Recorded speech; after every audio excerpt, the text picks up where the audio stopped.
Washington, Democrat Kirsten Gillibrand dropped out of the presidential race Wednesday, abruptly ending a campaign that once looked poised to ride strong. "I know this isn't the result that we wanted," the 52-year-old New York senator said in an online video in which she didn't endorse any other 2020 Democratic White House hopeful.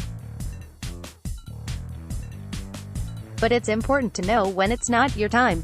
The decision came as Gillibrand failed to qualify for a debate coming next month in Houston by not hitting 2% in at least 4 approved public opinion polls while securing 130,000 unique donors, despite spending millions on online and TV ads to woo people contributing as little as $1. That proved especially embarrassing since candidates, who began the race with far lower national profiles, including businessman Andrew Yang, made it. On the eve of Wednesday's qualifying deadline, Gillibrand sat down with her family and decided that if a pair of polls set to be released the following morning didn't help her meet the polling threshold, she'd drop out.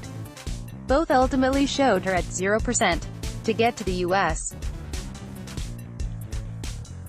House, Gillibrand had topped an incumbent Republican in a conservative part of upstate New York in 2007, and she was appointed to the Senate 2 years later, filling the seat vacated by Hillary Clinton. She later retained the seat during a 2010 special election, as well as in 2012 and 2018. Vocal in the Senate on curbing sexual harassment and military sexual assault, and promoting equal pay for women and family leave, Gillibrand made those and her staunch defense of abortion rights the core of her presidential bid.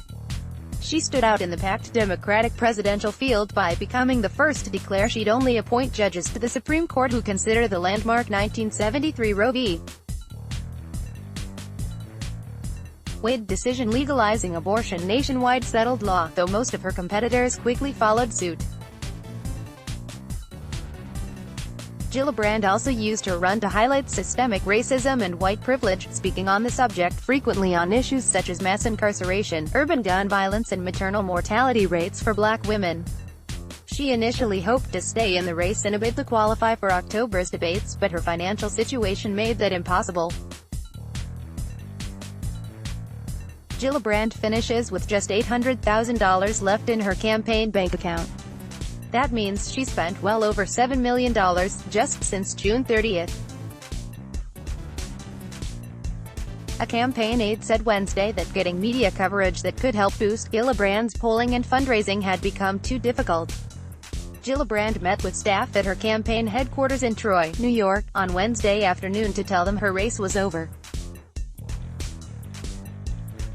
After forming an exploratory committee in January and formally entering the race by calling President Donald Trump a coward, in a March speech delivered near the New York City skyscraper bearing his name, Gillibrand began with $10.50 plus million left over from her landslide 2018 Senate victory in her presidential campaign coffers.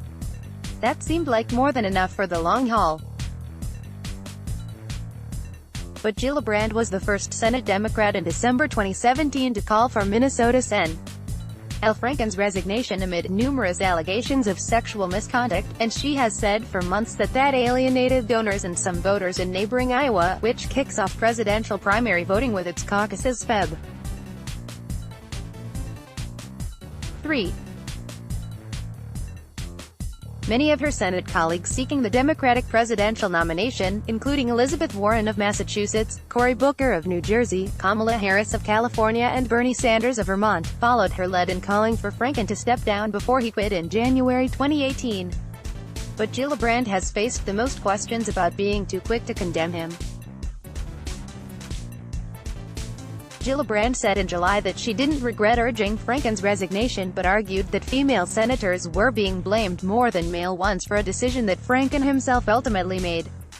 Women are asked to hold accountable their colleagues. The men are not, Gillibrand said. It's outrageous. It's absurd, Harris tweeted moments after Gillibrand's announcement that The New Yorker is a brave voice on some of the most critical issues facing our country today, from childcare to sexual assault. She is a champion and I know she's not done fighting for women and families everywhere. Trump offered a tweet appearing to scoff at Gillibrand's low polling. A record 100-plus women were elected to Congress in 2018, and Gillibrand's championing of the Gillibrand touted being the nation's first woman to seek the White House with young children, and the graduate of Dartmouth and UCLA Law School looked on paper to initially have the strongest of 2020 resumes, making her fall from early favorite to also ran all the more surprising.